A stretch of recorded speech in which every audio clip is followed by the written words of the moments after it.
नमस्ते और स्वागत है टीएमजे इम्पैक्ट में। मैं हूँ डॉक्टर नताशा नागपाल। आज हम एक ऐसे टॉपिक पर बात करने वाले हैं जिसके बारे में बहुत सारे जॉ पेन पेशेंट्स, जबड़े के दर्द के पेशेंट्स ने कभी ना कभी तो सुना होगा कि डॉक्टर मेरी बाइक खराब है, क्या इस वजह से मुझे जॉ पेन हो रहा है? क्या मेरे जबड़े का दर्द के जो कारण है, क्या वो मेरे दांतों का मिलना है? कई सालों तक डेंटिस्ट्री में ये माना जा रहा है कि बाइट और टीएमजे का बहुत गहरा संबंध है, लेकिन आज की रिसर्च हमें कुछ और बताती है। क्या बाइट वाकई में टीएमजे और जॉ पेन का सबसे बड़ा कारण है, या फिर दूसरे फैक्टर्स भी उतने ही इम्पोर्टेंट हैं? इन्हीं मिथ्स और फैक्ट्स के बारे में बात करने के लिए आज मेरे साथ हैं डॉक्टर विजय अस्रानी। डॉक्टर विजय अस्रानी गुजरात के पहले डेडिकेटेड ओरोफेशियल पेन स्पेशलिस्ट और जो टीएमजे फेशियल पेन और हेडेक्स के क्षेत्र में उनका विशेष अनुभव है। तो डॉक्टर अस्रानी, टीएमजे अनपैक में आपका बहुत स्वागत है।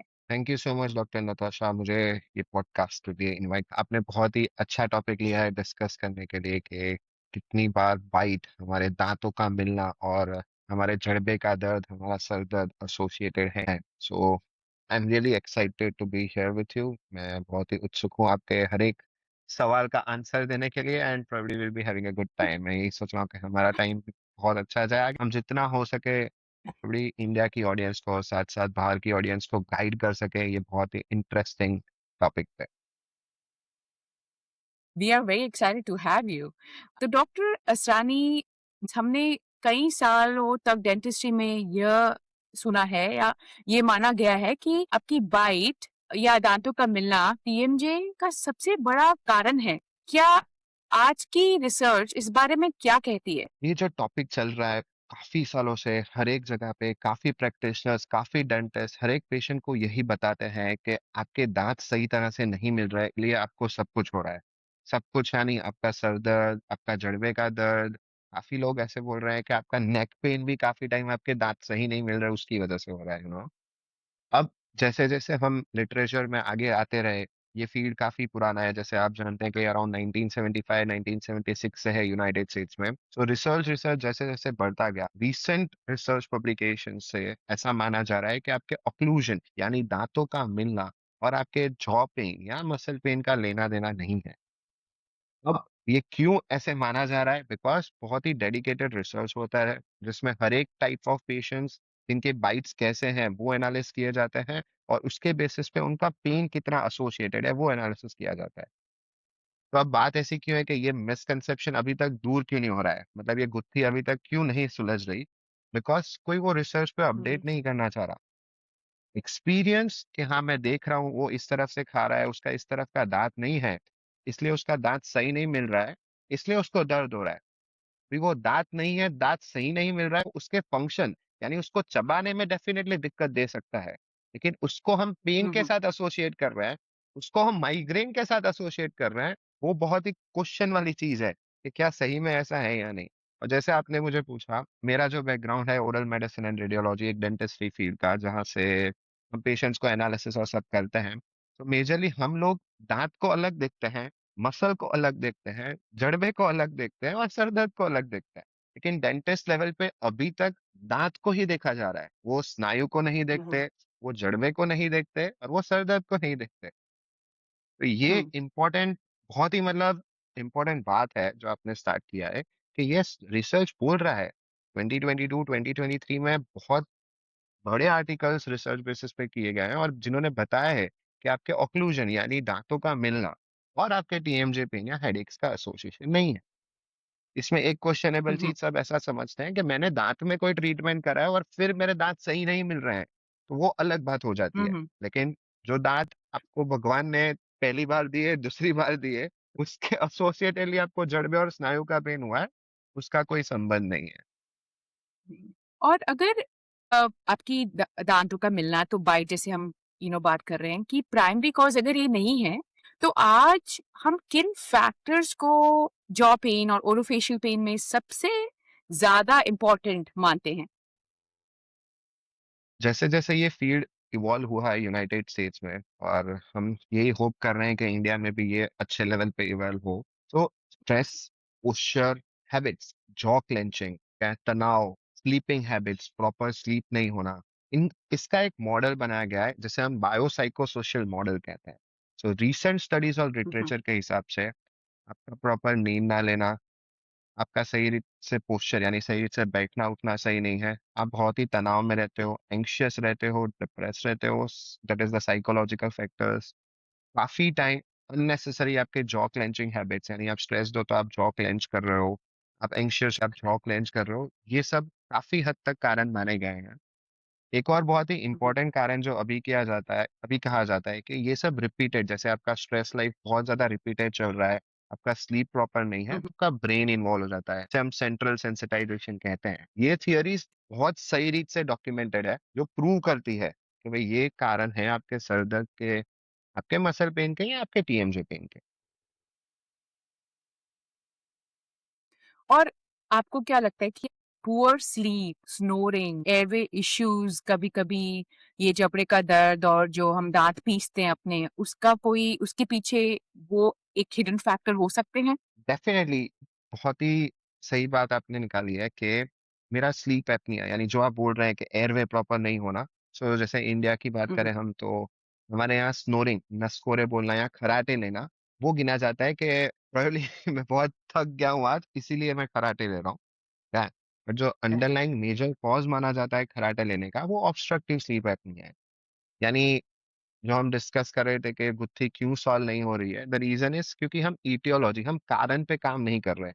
क्यों हो रहा है, जैसे हुँ, आपने बोला मुझे कि एयरवे हुँ, की वजह से, प्रॉपर ब्रीदिंग और प्रॉपर स्लीप ना होने की वजह से। यस, क्यों नहीं, क्योंकि जब भी हम स्नोर कर रहे हैं हम मुंह से सांस ले रहे हैं। जब भी हम मुंह से सांस ले रहे हैं, तो हमारे आसपास के स्नायु, यानी फेस के स्नायु और नेक के स्नायु को ज्यादा काम करना पड़ रहा है, और over the hmm, time frame वो हमारे जॉ के स्नायु को स्ट्रेन करता है और हमारे टीएमजे को स्ट्रेन करता है। जो नाइट टाइम ब्रक्सिज्म हो रहा है, यानी नाइट टाइम जब हम दांत भींच रहे हैं एक दूसरे के साथ, तो काफी टाइम इंडिया में पेशेंट्स मानते ही नहीं है, क्योंकि इंडिया में काफी टाइम पेशेंट्स ये भी नहीं मानते कि हम स्नोर कर रहे हैं, कि हम खराटे बोल रहे हैं। तो ये भी तब जबकि कोई पार्टनर साथ में आया होता है, तो वो बोलता है कि नहीं ये खराटे लेते हैं और बहुत जोर जोर से लेते हैं। तो ये बहुत इंपॉर्टेंट फैक्टर है। अगर हमारा ब्रीदिंग प्रॉपर नहीं है रात को, मतलब हम स्नोर कर रहे हैं, तो बॉडी को प्रॉपर ऑक्सीजनेशन नहीं मिल रहा है, तो बॉडी काफी फटीग भी रह रहा है। जब भी बॉडी फटीग यानी थकान थकान महसूस कर रहा है, आपके सर दर्द हो सकते हैं, आपके स्नायु वीक पड़ सकते हैं, आपके स्नायु में दर्द बढ़ सकता है। तो ये बहुत ही डायरेक्ट लिंक और एसोसिएशन है, जो अभी काफी स्टडीज ने उसे प्रूव कर दिया है। और एक और कॉमन कंसर्न है कि कई लोग कहते हैं डॉक्टर क्या मेरी ब्रेसेस या मेरे ब्रेसेस की वजह से मुझे जबड़े में दर्द हुआ है। तो इसका एविडेंस बेस्ड जवाब क्या है? और कई बार दूसरी तरफ ये भी बोलते हैं कि क्या ब्रेसेस या मेरी बाइट करेक्शन से मेरे जॉ का दर्द या जबड़े का दर्द क्योर हो सकता है? तो हम पेशेंट्स ओरिएंटेड यही चीज डिस्कस करना चाहेंगे और यही बताना चाहेंगे उन्हें कि अगर आपको जड़बे में दर्द है, तो सबसे पहले आप कोई भी प्रैक्टिशनर या कोई भी डेंटिस्ट या किसी से भी कंसल्ट कर रहे हैं, तो आप जानिए कि आपका डायग्नोसिस क्या है। ठीक है। जैसे आपने हम्म, बोला कि दांत टेढ़े मेढ़े हैं, उसकी वजह से मैं करेक्ट करूं तो क्या मेरा जड़बे का दर्द चला जाएगा? तो अगर हम ये देखने जाए कि हम्म, टेढ़े मेढ़े दांत काफी लोगों के हैं, क्योंकि बहुत जो सीनियर है जिन्होंने ऑक्लूजन यानी बाइट का कॉन्सेप्ट भी निकाला है, उन्होंने भी बोला है कि ऐसा पॉसिबल ही नहीं है कि सबके दांत एक जैसे बाइट हो। आइडियल ऑक्लूशन बहुत ही क्वेश्चनेबल चीज है। तो ऐसे देखने जाए तो हर हम्म, एक पेशेंट को टीएमजे पेन होना चाहिए, हर एक पेशेंट क्या, हर एक इंसान को टीएमजे पेन होना चाहिए उस एस्पेक्ट पे। सो वो फैक्टर रूल्ड आउट हो जाता है, यानी बाइट का एसोसिएशन नहीं है। अब बात आती है कि ब्रेसेस करवाने से दर्द जाएगा या नहीं। I don't feel like this. मैं क्या, रिसर्च भी है बता रहा है कि ब्रेसेस करने से आपका टीएमजे पेन जाएगा? ऐसा पॉसिबिलिटी नहीं है। अब जस्ट एक एग्जांपल की बात करते हैं, जस्ट एक सिचुएशन देखते हैं कि क्या हो सकता है। पेशेंट मेरे पास आया, उसके दांत टेढ़े मेढ़े हैं, ठीक है, उसने ऑर्थो ट्रीटमेंट करवाया, उसको कोई पेन नहीं था। समहाउ ऑर्थो ट्रीटमेंट चालू करवाया, उसके 5-6 महीने बाद उसकी लाइफ में बहुत ही स्ट्रेसफुल इवेंट आया, नहीं तो उसने एक बहुत ही बड़ा बाइट ले लिया, जिससे उसका जॉ स्ट्रेच हो गया, बहुत ही वाइड यॉन कर लिया, बहुत ही जोर से उबासी ले ली, तो जॉ स्ट्रेच हो गया, उसके बाद उसको टीएमजे पेन चालू हो गया। तो पेशेंट यूजुअली इवेंट जो हादसा हुआ उसको याद नहीं रख पाएगा। वो मेरे पास 6 महीने बाद आएगा तो वो क्या बोलेगा कि सर मैंने तो ब्रेसेस चालू करवाया और शायद उसके बाद ही मेरा टीएम जॉइंट पेन, जो पहले जॉइंट हुँ, में पेन ही नहीं था। तो मेरा काम एज़ अ हुँ, प्रैक्टिशनर हमेशा यही रहेगा कि ठीक है, हम ट्राई करते हैं कि आपके साथ और कोई इवेंट हुआ है या नहीं। बीच में उस दौरान जब से आपको दर्द हुआ, कोई इंसिडेंट हुआ, आपने बहुत हार्ड बाइट किया, आपने बहुत कड़क कुछ खा लिया या नहीं? तो देखने जाए हुँ, ब्रेसिस ने पेन सॉल्व किया या ब्रेसिस की वजह से पेन आया, ऐसा प्रोबेबली अभी तक के लिटरेचर में प्रूवन नहीं है। हाँ, कोइंसिडेंटली सपोज़ किसी पेशेंट को लॉन्ग टर्म टीएमजे पेन है, यानी उसको 2-3 महीने से हुँ, टीएमजे पेन है। अंडरलाइंग कारण, उसका कारण स्ट्रेस हो सकता है, एंग्ज़ायटी हो सकता है, कुछ भी हो सकता है, जो हमने इवैल्यूएट किया। हुँ, उसका ब्रेसिस हुँ, ट्रीटमेंट चल रहा है, 6 महीने में उसका दर्द ठीक हो गया। अब क्या वो ब्रेसिस से ठीक हुआ? हो सकता है उसकी लाइफ की सिचुएशन बेटर हो गई, ठीक है? हो सकता है वो जो बिल्कुल, सिचुएशन में उस मोमेंट पे था, वो अभी नहीं है। तो क्या ब्रेसेस ऐसे ट्रीटमेंट मोडालिटी यूज़ होना चाहिए? नहीं, बिल्कुल नहीं। क्योंकि मैंने जितना ऑब्ज़र्व किया है, जितने पेशेंट्स हम रोज़ देख रहे हैं, डेंटिस्ट का इवैल्यूएशन ही इतना डिटेल में नहीं जा रहा है कि उसका डायग्नोसिस क्या है। जब तक उसका डायग्नोसिस या नहीं है, वो पेशेंट को ऑर्थोडेंटिकली ट्रीट करना यानी ब्रेसिस से ट्रीट करना या अभी तो अलाइनर्स भी चल रहे हैं, वो कितना जायज़ है आई फील दैट, वो कितना सही है। हम एज़ अ स्पेशलिस्ट भी जैसे आप भी हो तो हम कभी ऐसा बहुत श्योर शॉट नहीं बोल सकेंगे कि ब्रेसिस करवाओ और ट्रीटमेंट में रिज़ल्ट आएगा। और मैं अगर दूसरी मॉडलिटी भी दे रहा हूँ, मैं और कोई ट्रीटमेंट भी पेशेंट को कर रहा हूँ, तो मैं पेशेंट्स को सब कारण बता रहा हूँ कि आपकी लाइफ के पोस्चर, आपका स्ट्रेस, आपका एंग्जायटी, ये सब भी आपके पेन के साथ एसोसिएटेड है। जब वो पेशेंट वो चीज़ें समझेगा, वो प्रोबेबली उस पेन से रिकवर होगा। अगर मैं बोलने जाऊँ कि क्या मैं पेशेंट को ठीक कर रहा हूँ? नहीं, पेशेंट का एनवायरनमेंट उसको ज़्यादा ठीक कर रहा है। तो एनवायरनमेंट मैं उसको गाइड कर रहा हूँ, मैं उसको काउंसल कर रहा हूँ, मैं उसको समझा रहा हूँ कि आपके पेन के बहुत सारे कारणस हैं जो एसोसिएटेड हैं। तो ये भी बहुत ही इम्पोर्टेंट क्वेश्चन है जैसे आपने हाइलाइट किया। मेरा अगेन फिर से वही जाएगा कि सर जो भी पेशेंट है, उसको यही क्वेश्चन पहले पूछना चाहिए कि सर मेरा डायग्नोसिस क्या है? पहली बात तो मेरे दाँत करेक्ट, इतने घिसे हुए हैं कि मुझे कैप्स करने की ज़रूरत है, यानी सब बत्तीसी फिर से लगाने की ज़रूरत है या नई बत्तीसी लगाने की हुँ, हुँ, ज़रूरत है। सो डायग्नोसिस वो ऐसा क्यों हो रहा है? तो ज़्यादातर अगर अभी हम रिसर्च पे फ़ोकस करें, जैसे हमने डिस्कस किया क्लेंचिंग, ब्रक्सिज़्म, रफ को दाँत खींचना, दिन को भी डे टाइम में भी क्लेंच होना, उसकी वजह से दाँत घिस रहा है। सो अगेन वो एक फाइंडिंग है। पर वो ऐसा हो क्यों रहा है? आधे से ज़्यादा एस्पेक्ट पे, आधे से ज़्यादा नहीं, प्रोबब्ली 70-80% एस्पेक्ट पे डेंटिस्ट को अवेयरनेस नहीं है कि ब्रक्सिज़्म और क्लेंचिंग क्यों हो रहा है। तो करेक्ट, पहला चीज़ यही पूछना चाहिए कि सर मेरा दाँत, अगर आप बोल रहे हो कि दाँत घिस रहे हैं, तो दाँत क्यों घिस रहे हैं, ठीक है? सेकंड इम्पोर्टेंट एस्पेक्ट, मैं ऐसा नहीं बोलूँगा कि श्योरिटी माँगे पेशेंट, बिकॉज़ श्योरिटी माँगना बहुत अलग चीज़ हो जाती है। तो हम आप डॉक्टर से ये पूछ सकते हैं कि अच्छा, ऐसा कोई रिसर्च एस्पेक्ट है या आपके हिसाब से ऐसा कोई एविडेंस है जो ये बता सके कि मेरा प्रॉब्लम बत्तीसी बिठाने से ठीक हो जाएगा? बहुत ही सिंपल है, मैं आपको क्या लगता है जो मेरा सर दर्द, मेरा मसल पेन है, वो मैं बत्तीसी रिप्लेस कराऊँगा उससे चला जाएगा? प्रॉब्लम ठीक है? क्योंकि अगर रिसर्च एविडेंस है, तभी मैं वो कॉन्फिडेंटली बोलूँगा, ठीक है? अगर उसका रिसर्च एविडेंस नहीं है, तो मैं कैसे बताऊँगा? जैसे आपने ये बात बोली कि बत्ती बिठाना, इवन ब्रेसेस करेक्ट करना। तो ब्रेसेस करेक्ट करने से पेशेंट्स के डाउट्स क्या जाएँगे कि ये ठीक होगा? क्या मेरा क्लिकिंग भी चला जाएगा या नहीं? अभी काफ़ी टाइम हमने हाँ, नोट किया है कि जैसे पेशेंट का प्रॉब्लम क्लिक होता है और उसको डेंटिस्ट सजेस्ट कर देता है कि आप ब्रेसेस करा दो, आपका क्लिकिंग चला जाएगा। अभी अगर हम ऐसा स्पेशलिस्ट देखने जाएँ, तो क्लिकिंग को काफ़ी टाइम तो हम ट्रीट ही नहीं करते, ठीक है? क्योंकि क्लिकिंग चीज़ बताता है कि आपकी जड़बे की गादी आगे है। हाँ, हम कुछ एप्लायंसेज़ या फिज़ियोथेरेपी से उसको ठीक कर सकते हैं।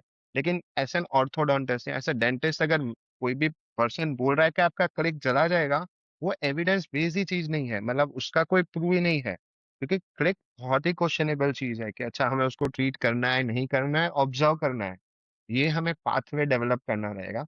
इट्स लाइक जितने अभी जेनज़ीज़ हैं, वो काफ़ी अवेयर हैं, मेरे पास काफ़ी जेनज़ीज़ ऑनलाइन सर्च करके आ रहे हैं और काफ़ी जेनज़ीज़ डेंटिस्ट को भी विज़िट करके आ रहे हैं और वो डेंटिस्ट को करेक्ट, पूछते हैं कि ये मेरा जॉ इश्यू है, ये मेरा टीथ इश्यू नहीं है।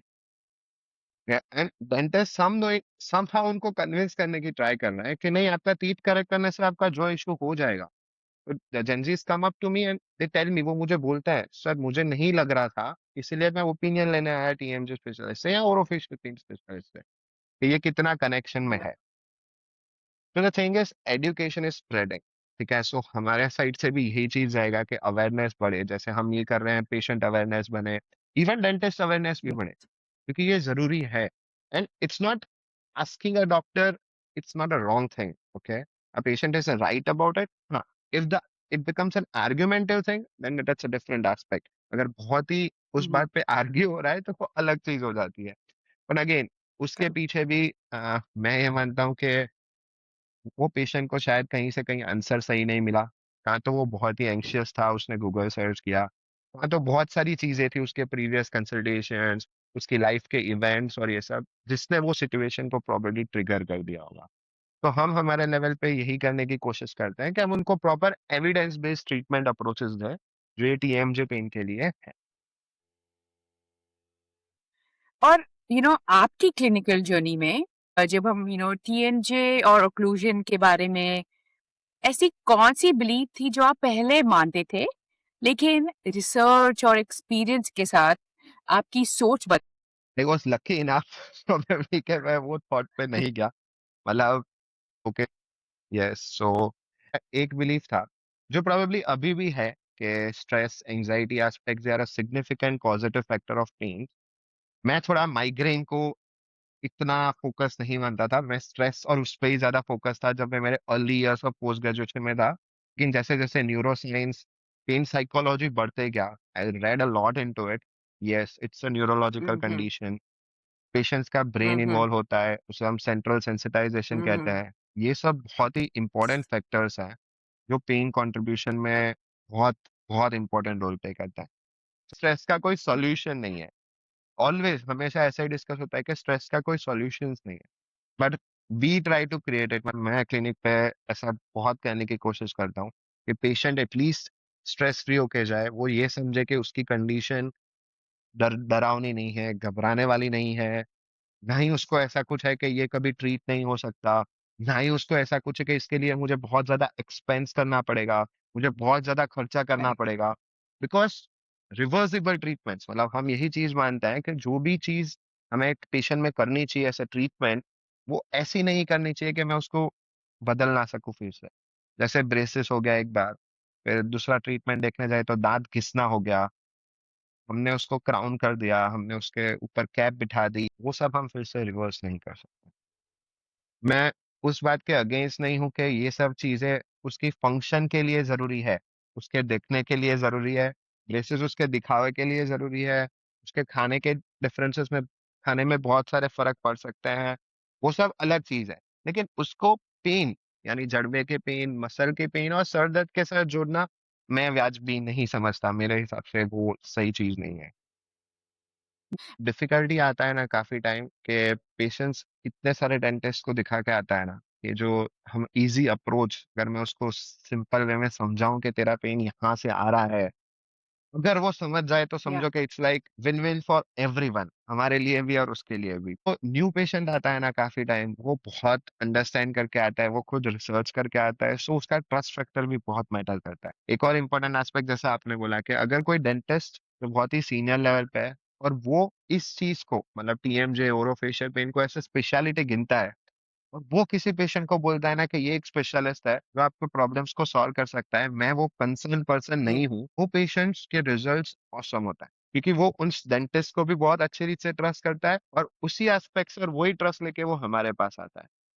तो ये फील्ड में जो मेन चीज मैं मानता हूँ, जैसे अगर पेशेंट एक लेवल से बाद मेरे से ट्रीट नहीं हो रहा है, जैसे ट्राइजेमिनल न्यूरalgia, नस की तकलीफ हो गई या कुछ भी हो गया, तो मैं उसको न्यूरोलॉजिस्ट के पास भेजूंगा, तो न्यूरोलॉजिस्ट भी वो कंसर्न से लेगा कि हाँ मैंने मेडिसिनल अप्रोचेस दिया है और फिर हम सर्जरी स्टेज में जा रहे हैं। तो मैं डेंटिस्ट से यही आशा रखूंगा और मैं उनसे यही रिक्वेस्ट करूंगा कि हो सके तो पेशेंट्स को गाइड कीजिए कि okay this is a new speciality, ये नई स्पेशलिटी है।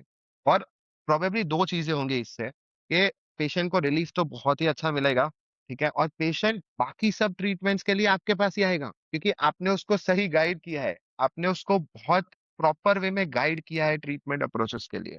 अब ये बदलाव बहुत ही जरूरी है। या। अगर लिसनर्स इस पूरी कॉन्वर्सेशन से सिर्फ एक मैसेज लेकर जाएं, तो वो क्या होना चाहिए?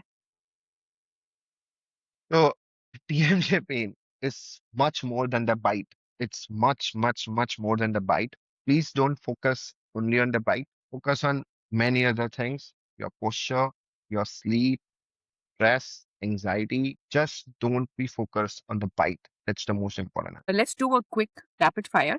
परफेक्ट बाइट जरूरी या overrated? Overrated, overrated, overrated. Stress या बाइट टीएमजे में ज्यादा powerful factor? Stress always. Braces TMJ का कॉज, हाँ या नहीं? अगर बहुत ज्यादा फोर्सेस लगे हैं ड्यूरिंग द ऑर्थोडोंटिक ट्रीटमेंट जिसमें पेशेंट का जॉ बहुत स्ट्रेच हुआ है या बहुत ही ज्यादा वाइड ओपन हुआ है या फोर्सेस ज्यादा हुआ है, it could be, it could be, I am not saying it's always, but it could be, it depends. Many times patients ये सोच लेते हैं कि शायद मेरी किस्मत में ये था या मेरे साथ ऐसा ही हो रहा है. There is a solution for your pain. It's not always correlated और it's not always associated with your teeth. बहुत सारी चीजें हैं हमारे यहाँ से लेके यहाँ तक में जो आपका पेन कॉज कर सकती है. सो जब भी आपको दर्द हो, शायद यहाँ पे पीछे या सर दर्द हो, जो शायद कभी दांत में भी महसूस हो सकता है, और अगर डेंटिस्ट बोले कि ये दांत की वजह से नहीं है, तो उसका सॉल्यूशन ओरोफेशियल पेन स्पेशलिस्ट या टीएमजे स्पेशलिस्ट के पास डेफिनेटली है. ऐसा नहीं है कि इनका सॉल्यूशन नहीं है. So try to search for an orofacial pain specialist nearby or a TMJ specialist nearby जो आपके दांतों के अलावा जो बायोसाइकोसोशल मॉडल है उस पे फोकस कर रहा है, और probably he would be the one जो आपको पेन से रिलीफ करा पाएगा. डॉक्टर विजय असरानी, आज हमारे साथ जुड़ने के लिए और इतनी वैल्यूएबल जानकारी शेयर करने के लिए आपका बहुत बहुत थैंक यू. आज की कॉन्वर्सेशन से एक बात बहुत क्लियरली सामने आती है कि आपके जबड़े का दर्द, आपके जॉ पेन को सिर्फ बाइट की प्रॉब्लम समझना शायद पूरी कहानी नहीं है. सही डायग्नोसिस, पेशेंट को पूरी तरह समझना और एविडेंस बेस्ड ट्रीटमेंट प्लान बनाना सबसे इम्पोर्टेंट है. दोस्तों, अगर आपको आज का एपिसोड पसंद आया है या आपको लगा है कि ये जानकारी किसी और के काम आ सकती है, तो इसे जरूर शेयर करिए. मैं हूं डॉक्टर नताशा नागपाल और आप सुन रहे हैं टीएमजे इम्पैक्ट. अपना ख्याल रखिए और हम मिलते हैं नेक्स्ट एपिसोड में. Thank you. Thank you.